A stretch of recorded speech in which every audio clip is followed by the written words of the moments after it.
Welcome to another episode of the Kick It Cover podcast. Today we have Stephen Smith with us, special teams coordinator at Darlington High School. Coach, how you doing?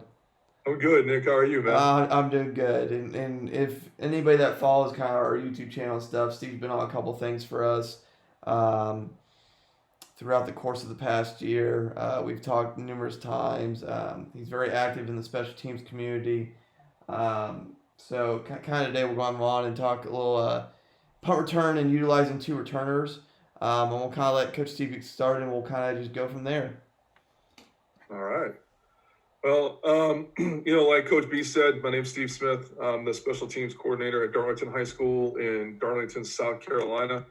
So today we're going to talk about returning on the punt game, utilizing two returners. We don't normally think about it when we set our guys out after we're on defense, and we normally throw one guy in the back, and because we want to try to put as many guys towards the ball as possible. But sometimes utilizing two kick returners actually helps us in the return game as we get more bodies ahead of the ball, so that way we can affect our returns better. But a little bit about Darlington real quick for those of you who don't know who we are. We're a member of the South Carolina High School League. We play in level 4A. There's 5 levels here in South Carolina. We're in Region 6, and Region 6 by far is the toughest region in South Carolina. We like to look at it as like we're in the SEC. Included in there is Myrtle Beach, North Myrtle Beach, Hartsville, Wilson, South Florence, and West Florence. North Myrtle Beach and Myrtle Beach both play for what we call the lower state championship. With the South Carolina is kind of split, like literally on a diagonal down the middle, and runs through Columbia. So the upper state guys play each other, and then the lower state guys play each other. North Myrtle was the state runner-up this year, and Myrtle Beach was the state quarterfinalist, if you will. In a normal year that wouldn't be COVID, more than likely 5 of these 6 teams on this list would make the playoffs. So that's how tough our region is. We're in our 30th season of football here at Darlington. Darlington's a product of 2 schools that combined in the mid to late 1990s. And our head coach is Raymond Jennings. He's in his 3rd year here leading the program. So today we're going to talk about formation recognition and the differences between a pro punt, a tight wing punt, a loose wing punt, I guess, and shield. We'll talk about alignments of the formation.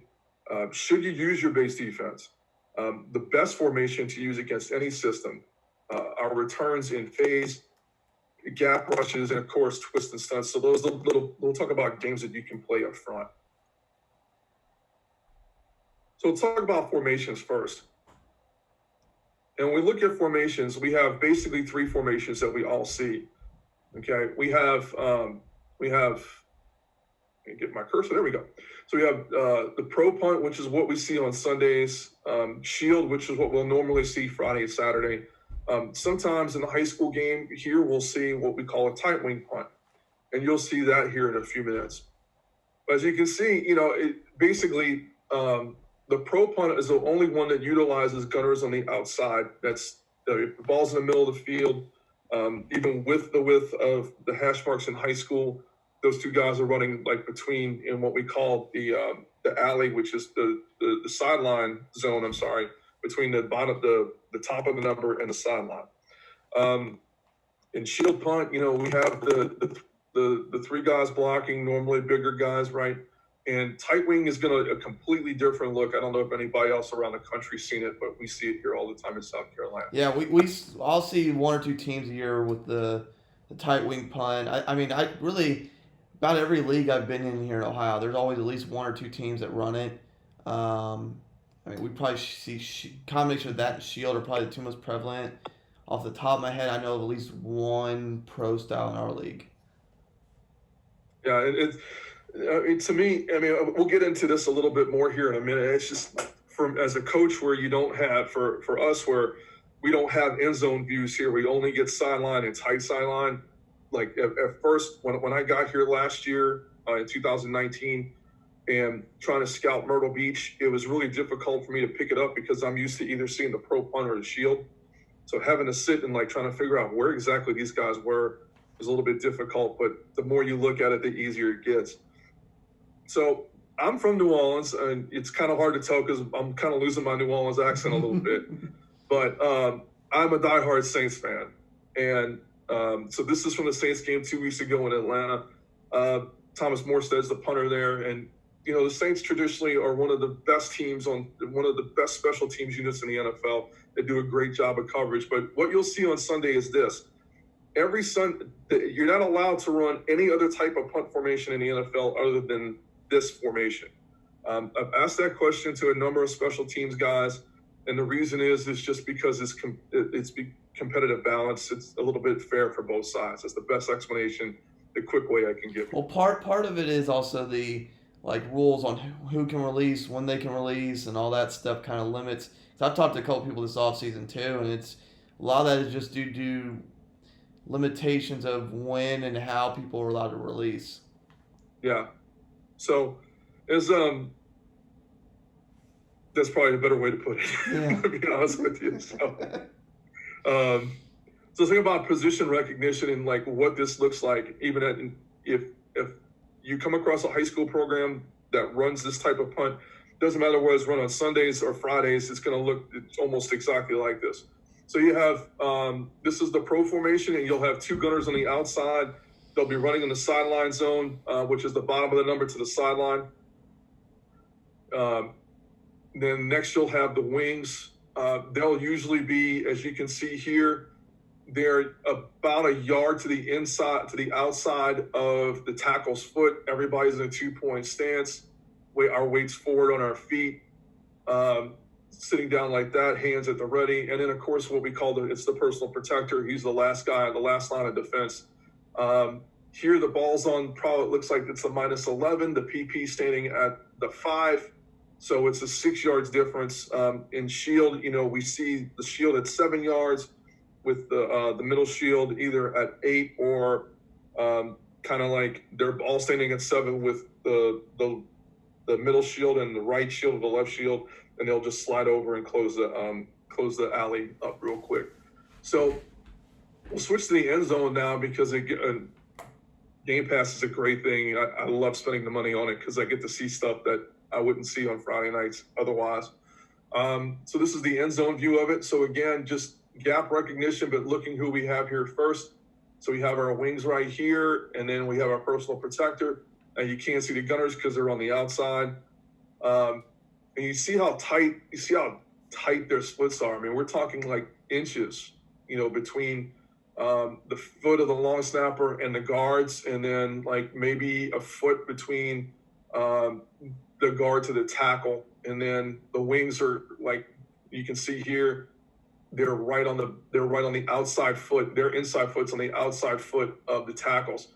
But generally, when you look at gaps, we're looking at A gap, B gap, C gap, just like we would if we were coaching offensive line, or if we're defensive line, or defensive line coaches or linebacking coaches, looking for our gap recognition. So A gap is that space between the guard and the guard in the center and the long snapper here, and then the B gap, and then the C gap's the outside shoulder of the tackles.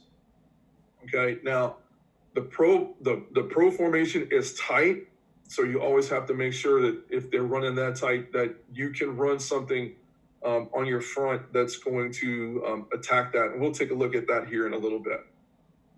All right, so now we're going to switch to the high school game. This is Myrtle Beach High School at Doug Shaw Stadium in beautiful Myrtle Beach, South Carolina. It is literally a mile off the shoreline. It's a beautiful place to play.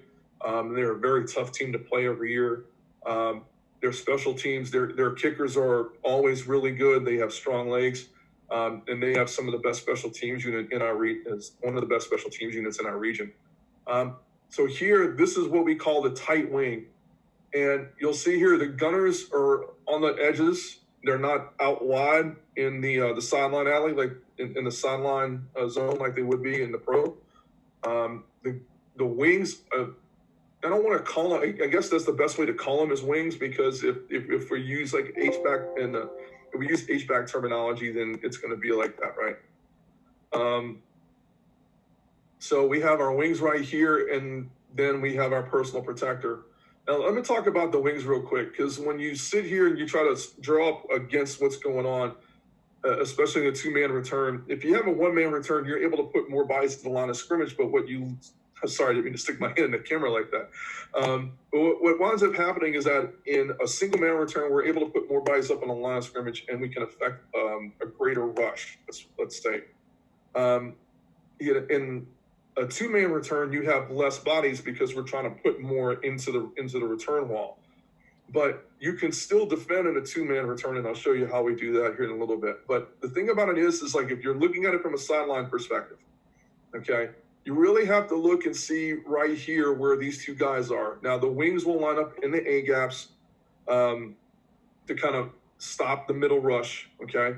Now, in there, you have to have 7 guys on the line of scrimmage, right? So you still have your 7 guys on the line because the gunners are on the edges, okay? Now you can have 5 people in the backfield for a punt. So if you can have up to 5, I think. But here you have the 2 gunners, you have the 2 wings, the postal protector, and the punter. There's your 4 guys. And it looks like, well, when you sit and look at it without all the bells and whistles that are tagged on top of it, you're like, where the hell are these guys? Like, you really have to look and see like where their waists are bent at and where their helmets are, right? Because sometimes what happens is like in a situation like this, we kind of tend to lose sight of who's on the line. Okay, so now we're going to go into gap recognition. And again, this is another thing that's really hard from just the sole sideline view. So we know where the long snapper is, so that he's the A gap.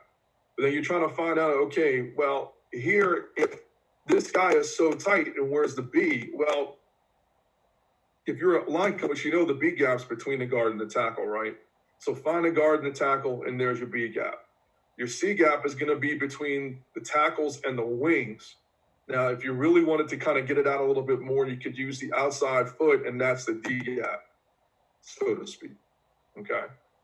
Now, here, this is North Myrtle Beach from this is South Florence. This is another team in our region from this past season. We're the team in black, and they use what I call a spread wing. Now, it's kind of like a variant of shield, but it's not exactly shield. It's not exactly a tight wing either. So think of it like this. It's like you're playing basically with a quarterback all the way 15 yards back, and you have 2 H-backs and a fullback. Think of it like that, right? And that's if you're going to go play base defense. We'll talk about that here in a few minutes. That's how you would play it. So when we look at it, the 2 guys that are on the edge, those are the wings. And then we have the gunners now. And you notice the terminology gets a little bit flipped. So the gunners are going to be the 2 guys that are playing in the backfield as the H-backs, okay? And then we have the personal protector. Now, again, with sideline views only, so we know you can see, like, in the spacing, like, okay, I know that's the A gap, and I have the B gap here, and then the C gap, and, anything that's outside is the D, okay? So now we get into something that we're all familiar looking at. This is Shield Punt. This is Wilson High School. This is another one of the schools that's in our region. This is from their scrimmage this year at Crestwood, which is another powerful 2A program here in South Carolina. And here, what we look at, we call the outside guys. Those are the gunners. And then we have our shield guys, which is our left and right shield, our personal protector or middle shield. And so what you'll see here is these guys will be 7 yards from the line of scrimmage, and he'll be right behind them. If you look at if you think back to just a minute ago when we saw you go back a minute ago when we were looking at the wide wing punt, let's call it. I forgot what I call it, but the loose. What you'll see is like the 2 guys that are the gunners are actually kind of like where an H-back would be. So here, the gunners are like on the line of scrimmage on the edges. Okay, now, again, we're looking for gap recognition. You can easily tell here because of those splits where the A gaps are. It's a little bit difficult to tell where the B gap is, and then the C gap, and then anything outside of there is a D. Okay, so when you're scouting, especially with whether you're using a single man or a double man return, a 1-man, a 2-man return, really sit and take the time to look and find the gaps, because that's going to determine where your rush is going to come from. Okay, now we're going to talk about alignment. So in our base alignment, this is versus the pro tight and then against the shield. Since you're using a two-man return, remember, you're going to lose a guy in the rush, and that's okay. So you can affect that, you can make that work by doing some twists and stuff up front. But in a pro versus a tight wing, a pro versus a tight wing punt, you're gonna, what I like to do is that to eliminate confusion well, I'll put it this way, from a punting perspective, I'm numbering guys 1 to 3 going inside out. It makes it easier because then it can look and go, okay, I got 1, I got 2, I got 3. And it's like, okay, 1's here, 2's here, right? But for us, when we're looking at it, I use the same kind of perspective as I use when I coach our kickoff, when I coach our kickoff return, and that is I'm numbering from left to right. So for us, if you're looking at it from that, and you can, this will help you out instead of like confusing you guys. Hey, Johnny, you're the L2 or on the line, you're the R1 or whatever it is. Just give them like a straight number. So 1 through 9, because that's going to be who's going to be in the box with you, right? So what we do is I number them 1 through 6 here in our pro versus tight, because it doesn't matter whether or not you're going to, it doesn't matter which one of these two formations, you can use this base front, okay? So from our left to right, we're numbering 1 through 6, okay? And if you want to put it in D-line, terms, okay, you've got, remember in high school, you can't play over the center, so you have to you have to shade to the inside, or you have to shade to the outside, right? So here we can be like the 3 and 4 can be in a 2I. He can be in the 2 and 5 can be in like a 5. The 1 and the 6 can be like in basically like an 8 or like a 7 or a 9 tech, depending on what you do. And then if you want to put it in terms of the linebacker, the 9, he's going to play a 0. He's going to play a 0-0, so he's going to play middle of the field over the center. Okay. So in a pro versus tight in pro, what we do is I take, and I forgot to move him over, sorry about that, but what I like to do is play inside leverage on the gunners, because what we want to try to do is that we're going to stand to their inside shoulder and try to force them to the boundary to take them completely out the play. So if they go out on their own, if we push them out, then they can come back in. But if they go out on their own, if we just leverage them to the sideline and leverage them out of bounds, they go out on their own, they can't come back in. But our defensive player, as long as he stays in bounds, can. So now we have numbers in the return, if that makes sense.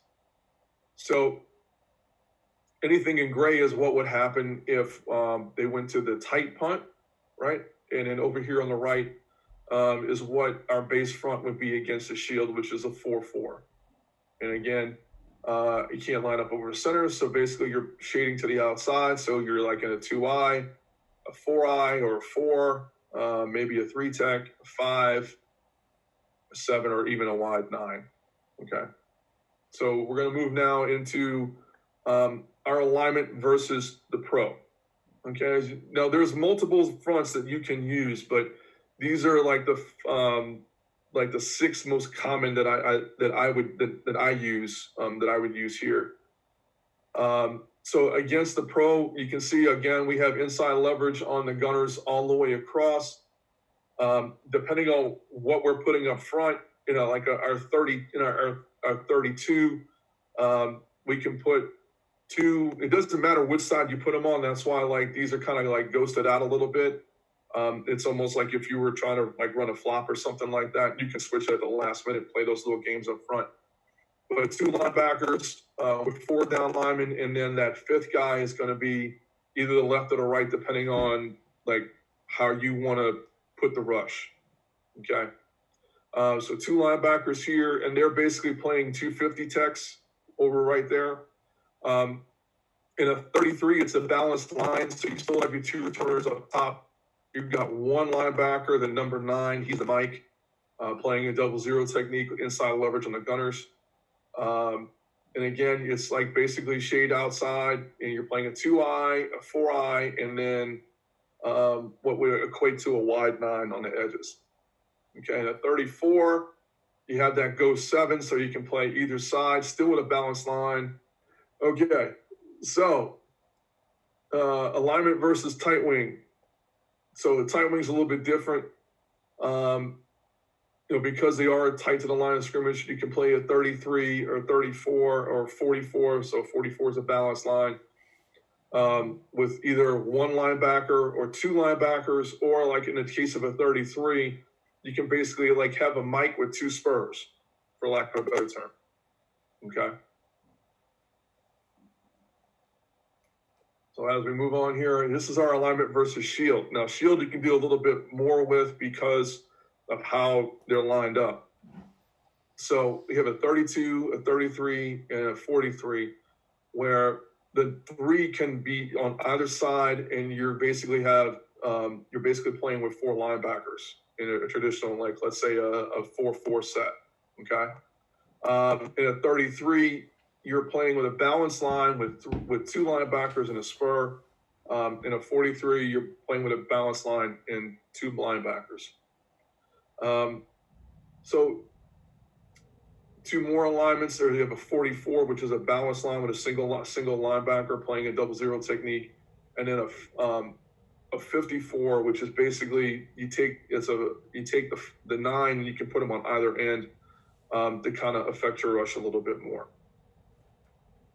All right, so in the return game, this is against pro, okay, and this is basically what we call it. So it's a wall return.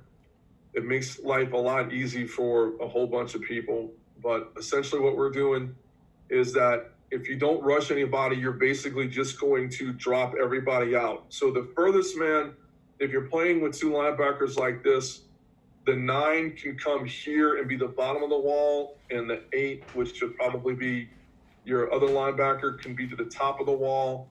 And then you're going to have everybody fill in, and they're going to stack against each other just like this. And it, almost as if you're running in and turning and blocking in, preventing the rush to come. So you're going to turn, and when you come in, you're going to turn and block to the field as opposed to blocking the boundary, if that makes sense.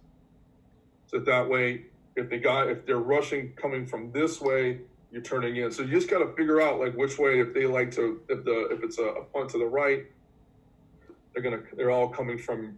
If it's a punt to their right, they're coming from your left, and you know that you have to affect the blocking scheme that way. Okay. The 9 can either take the bomb of that wall, or he can go down onto the long snapper to prevent him from going to the ball first, getting to the ball first. With the 1 like rushing off the edge, and then the 6 is going to take this gunner.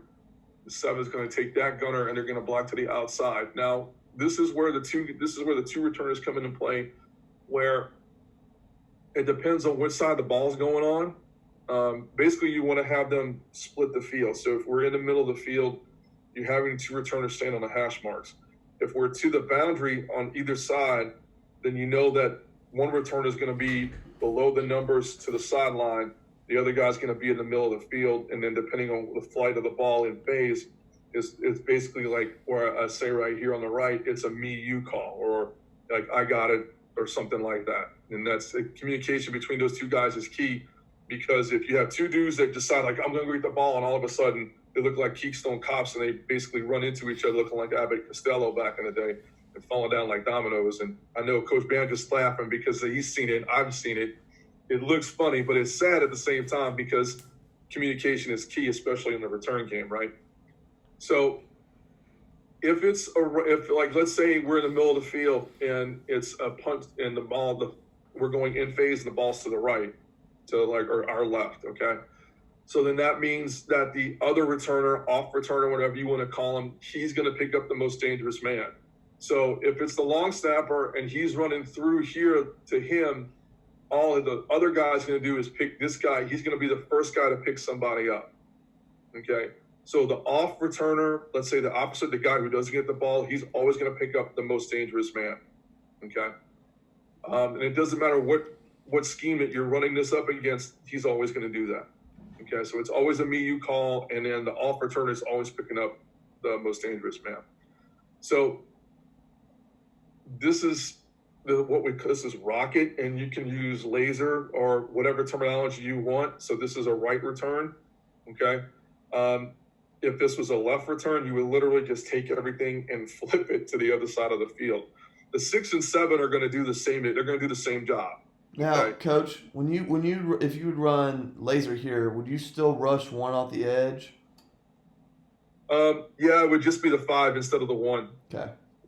Okay, so we're doing literally everything opposite. Now, the only reason why if you don't want to rush them off the edge, what you could do is you could take the 9 and you can take the 9 or you can take like the edge rusher and then one of the linebackers and have them be a spy in case almost like playing a sniffer, just to make sure that they're not trying to do anything like they're not trying to like run a fake or something like that.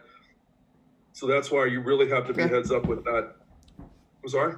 Is it okay? You're good. Okay. Yeah. So you don't necessarily have to rush them. You can if you're trying to get pressure. But if you're not going to rush them, like I said, just make sure that 1 or 2 guys are there just kind of like as a spy, and then they can release. And if the 5 is just staying at home, like if he's just spying, he can just fill into the bottom of the wall. And if the 8 or the 9 goes to the top of the wall to start building it, the other linebacker, he can just kind of play middle of the field, attack the long snapper, and then find somebody to help block, if that makes sense. So in our tight return versus wing, this is a 4-3 with 2 linebackers, and basically it's the same concept. You can have the 1 and the 2 rush off the edge with the 7, have the 9 block down on the long snapper, and 8 goes to the top of the wall and fill it out. But what you want to do is like and I know I didn't draw it here, but basically what you're trying to do, if you really don't want to affect the rush, then just have the guys drop out and then start building the wall. Okay.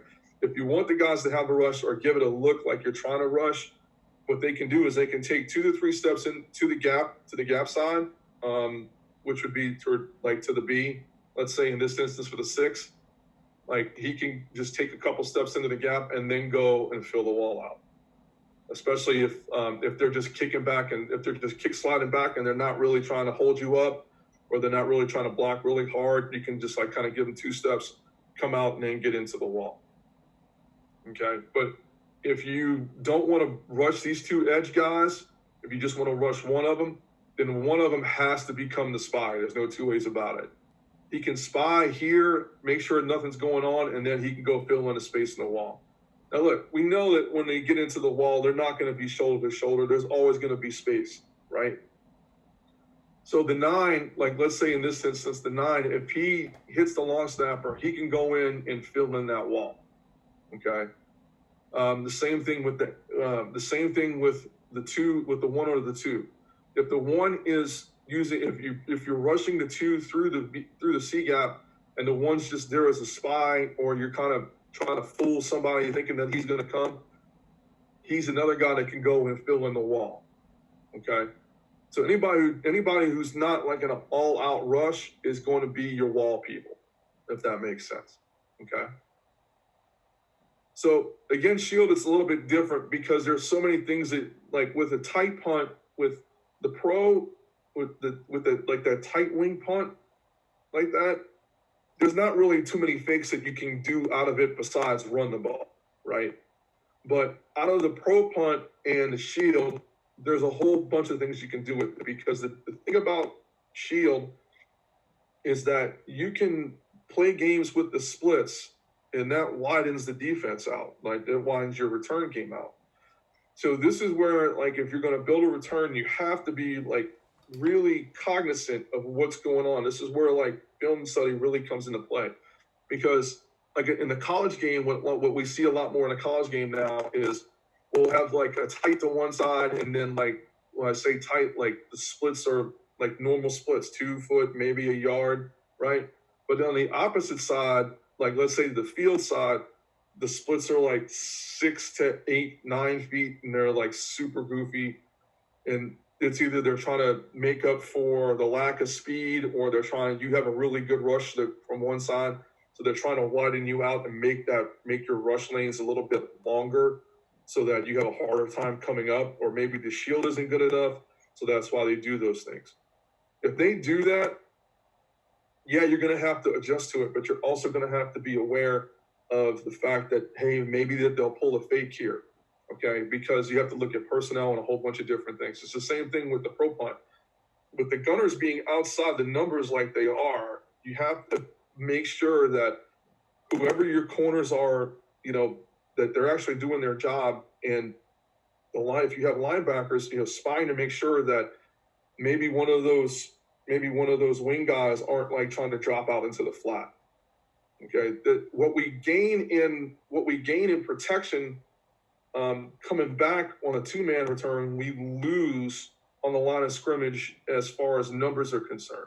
Okay, but the thing about it is that if you have good enough linebacker, if you have good enough personnel in those spots, it's not going to be as difficult. The same time, the same ease of running the op, with a single man return, you'll have in a 2-man return, if that makes sense. So here, this is the rocket return, and we're just against shield. We have a 2-man rush, and then 8's filling. Everybody's building the wall like they are. The 9's the spy. 7 can be a spy. The 1 can be a spy, or we can rush we can rush like that. But again, we're just going to build the wall, and that's how we're going to affect the return. Okay. So now let's talk about games. Let's talk about twists and stunts and little games that we can play up front. Now, we know how to return, but we want to be able to give people a look to say, hey, we can do different things up front. Now, there's a lot of great resources on the web. There's a lot of playbooks flying around out there. I found the University of Alabama's special teams playbook from a couple of years ago, and it kind of really helped me, figure out some things up front. I mean, I was a D-line coach for a little while. I was a linebackers coach for a little while. So those of you who are fluent in defense, this will be a lot easier for you, because the thing about it is that it doesn't matter whether you're going against, what formation you're going against. You can always draw up twists and stunts that are going to mess with the minds of people that you attack. Okay. So the one thing you have to remember is that although punt return is a defensive play, it's actually an offensive play. Okay. The reason why is that it's an offensive play is because you're getting the ball, you're returning the ball, right? So that's why, if you think about it, on an interception return, the defensive back and the linebacker, whomever it is, catches the ball, and now he's got the ball and he's returning the ball, right? So he goes from defense to offense instantly, and that turns the offense to defense because they're trying to stop you from scoring. So anytime you get the ball in your hands, that's a scoring opportunity. And so, in my opinion, punt return, although it's a defensive operation, is the first play of offense for the next series. So that's how I look at it. But up front, if we have linebackers and defensive linemen, so now we kind of play the little games that we like to play up front. So as you can see here, you can take these twists and stunts like you would normally use in Texas. If you run a bullet splits, you can still run bullets out of this. There's ways to do it. If you run an El Paso stunt, there's ways to do that. Ton, nut. All the little twists and stunts that we would normally run up front on D-line, you can do that, because basically what you're trying to do here, especially against a pro punt, is you're in your base front, for lack of a better term. So this brings me to this point. Okay. So a lot of times when we think in terms of punt return, what defense should we use? Do they run a lot of fakes or whatnot? Okay. If you're not comfortable running any of this stuff, play your base front. It's that simple. And then whatever defense that you would normally call in a blitz, if you want to really attack the ball to try to get a block, run your normal blitzes. Okay, if you're comfortable doing that. If you want to run like a special team style blitz, then you can use this stuff. Okay. Now I'm not saying this is perfect. I'm not perfect. I'm by far from it. You can tell by my stuttering this morning. Okay. But the thing about it is that if you're defensive, if you're like a DC, help your special teams guy out. Draw these twists and stunts up. It's like, hey, okay, I got a 4-man front. I got 2 linebackers. The third linebacker is essentially a walked up spur and some of this stuff. What can I do? Okay. So for all intents and purposes, you look at it like this, is that, like, especially against pro, you're playing at 4-2-5. Okay. Where, you have your 4-man front, you have your 2 linebackers, and then you're basically going to have 5 backs.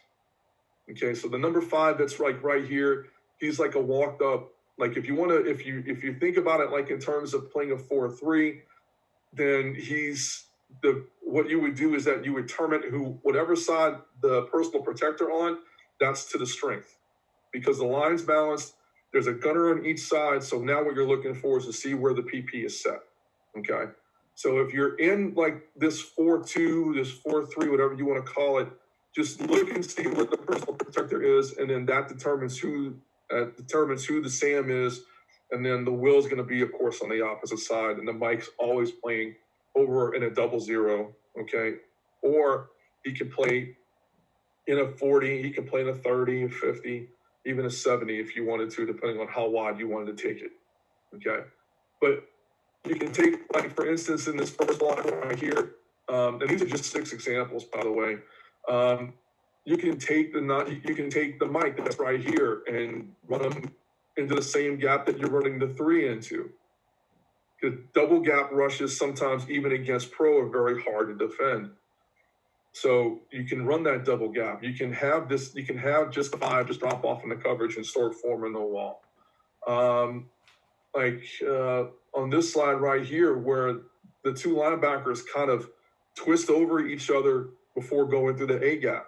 It's like little things like the late rushes you can take and have the 8, like right here in this middle slide up here in the top. You can have that 8 just delay for a second and then twist underneath, kind of twist underneath the 2 coming in through the A gap.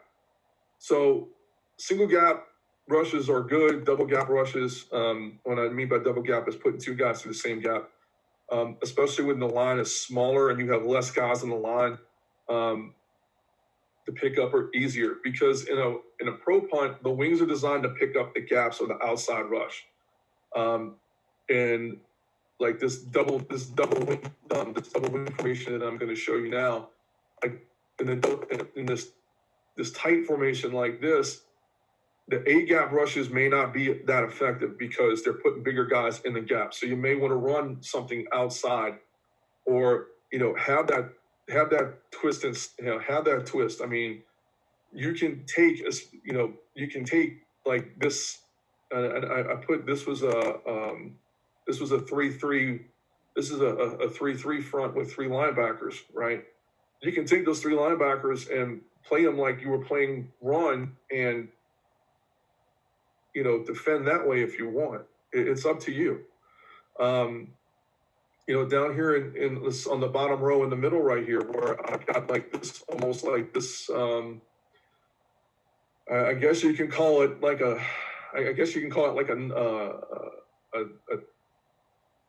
nut stunt or whatever. Not really a nut, but where the 4 comes on, the 3 comes over the top of the 4. They're both rushing the A gaps. I mean, the 9 can come across and he can follow the 1 in through the A gap right here. The 8 can come and he can, the 5 drops off and then the 8's rushing through the gap. It's just different things that you can do up front. Tight's a little bit hard. Like I said, tight's a little bit harder to defend because there's more guys at the line of scrimmage than there would be in, say, pro or shield. Okay. Now, if somebody runs that wide wing punt where the 2 wings, instead of being tight and the A gaps are up, playing like almost like H backs, with a 7-man line, you can play however you want. You're not going to have as many bodies in the line of scrimmage. You can rush everybody if you want, and drop everybody off if they're playing loose, they're playing tight. If they're trying to hold up on the line of scrimmage, if they're not, those are different things that determine what you're going to do up front when it comes to your twists and stunts. Okay. Now, lastly, in the shield, okay, shield's a little bit different. And a lot of us are seeing shield more and more. And that's why, I'm a shield guy. I know how to defend this pretty well. I know how to run a two of the 6 teams that we played. 3 of them ran shield. 2 of them ran a pro punt, or 1 ran a pro punt, 1 ran the loose wing, and 1 ran the tight. Okay, but shield is what we're starting to see more and more at the high school level. We'll see it a lot more at the collegiate level too. So this is a 3-3 front with 2 linebackers, but you can use the number 9 there as you can either use him as a spur or you can use him as a 3rd linebacker. If you're facing the shield, this is where you're going to play your base defense more than anything else. And the reason why is because there's so much that can be done out of shield. Okay. If they there's in different variants where you have the X, I call them an X and a Z, but essentially it's the 2 gunners. If you have the 2 gunners and they're split out wide and you're facing a traditional 5-man line, still with the shield at 7 yards, then you can play like a base 4-3 front, where you have the 2 linebackers drop off like they're playing in the pass coverage, have the Mike staying at home and he's blitzing through the A gap like he normally would. And it's the same technique that your D lineman would play. You can call slant, pinch, whatever you want to call in that front. But if they're tight like this on the line, what you have to be aware of is, especially because remember that you're running a 2-man return, so you have 1 less guy at the line of scrimmage. Okay, a couple more guys have to do a few more jobs. All right, so if you don't rush the 1, and like in any of these where I've drawn up, like if you don't rush the 1, then you just drop him out to the flat. Okay, have him play hook curl, have him play out to the flat. Make sure that Z is not going out on a pass route. Make sure that X isn't going out on a pass route. Make sure that the shield guys aren't trying to run the ball up the middle of the field like they're trying to run for a first down. Okay, but there's so many things that you can do. You can run under. You can run it over. I mean, you can twist on the inside. And like I said, these are just merely suggestions. This is stuff that I came up with. Whatever concepts you want to come up with, if you want to integrate what you do on defense in your fronts and in your rushes, you can do that. Okay. That's basically it. If you have any questions, I'm at Coach Smith on Twitter, at Coach Smith LA. And my mobile number is right there. It's 504-338-2949. And you can hit me up via email at Steven, it's steven.smith@darlington.k12.sc.us. Now, Coach, before we go, a couple quick questions. When you're working on this, what are you telling your 2 returners back there in terms of coaching them up and kind of what to see, especially when you add the stunts and rushes to it? What we're telling our returners is to watch the flight of the ball, because that's going to determine who picks up whoever returns the ball. The off returner has to make sure that they're picking up the first guy through. So let's say we're running pro right here. Okay. So my 2 returners, what they're looking for is they're gonna look for the side that has, like, let's say if the personal protector set to the left. Okay. If we're on the hash mark and the PP set to our left, and the ball is put into phase to the right, then he's looking to see, okay, where these guys come out and where they start stacking up. Okay. And then the off returner, he's going to watch, because 9 times out of 10, what winds up happening is that the long snapper is the guy, if we don't block down on the long snapper when he releases, and it doesn't matter what formation we come out of, right? So if we don't block down on the long snapper and he is going to go to the ball, he's the first dude there. And so the off returner's job is to pick up the most dangerous man, right? Mm-hmm. So he's looking to see where the long snapper is so he can make that first block. Now, if the long snapper, if the linebacker takes care of the long snapper, then what the off guy is looking for is he's looking for whether or not the gunners got free. Okay. If the gunner gets free, then he's picking up. Now, what we teach, and those of you who coach special teams know this, is that when we coach up the guys and tell them on the return, we're basically coaching. They're basically supposed to break down on the ball into a stack, right?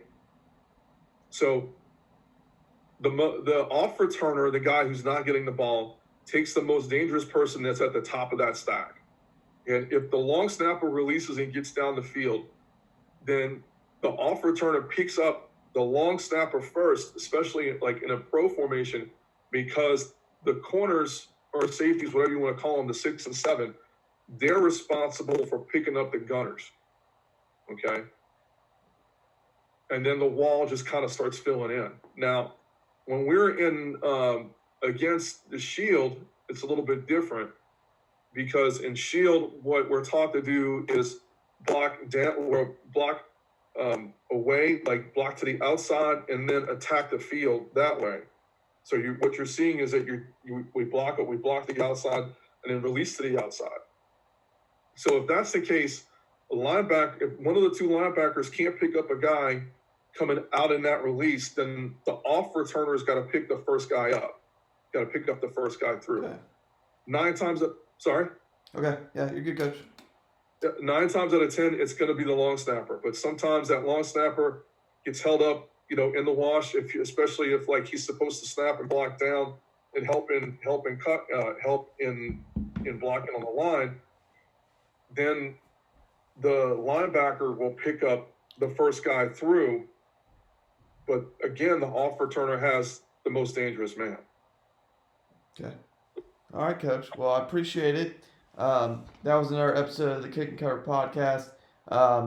If you have any questions for Coach Steve Smith, his contact information was earlier in the presentation. It will also be in the bio below.